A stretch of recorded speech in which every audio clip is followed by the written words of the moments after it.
Hello, আসসালামু আলাইকুম। চুয়াডাঙ্গাতে শীতের জন্য বিখ্যাত। আর এই শীতের আবহাওয়া চলে আসছে, তাই খেজুরের গাছ কাটা শুরু হয়ে গেছে।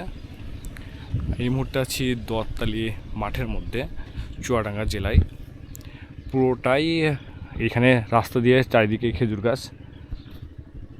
প্রত্যেকটা গাছ চাষিরা কাটার জন্য পুরো কমপ্লিট করে রাখছে, শুধুমাত্র এখন যে ভাড় বাঁধা ওটা করি নাই। বাট শীতের আমেজ শুরু হয়ে গেছে। খুব শীঘ্রই দু একদিনের মধ্যে এখানে ভাড় বাঁধবে, রস নামাবে, এবং এই রস থেকেই তৈরি হবে গুড়, যেটা কিনা খেজুরের গুড়।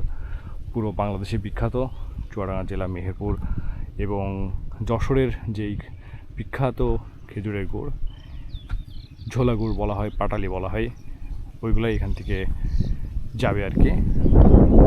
এই তো শীতের প্রস্তুতি শুরু হয়ে গেছে, শীতের আগমন, খেজুরের গাছ রস দিয়ে শুরু হয়ে গেছে।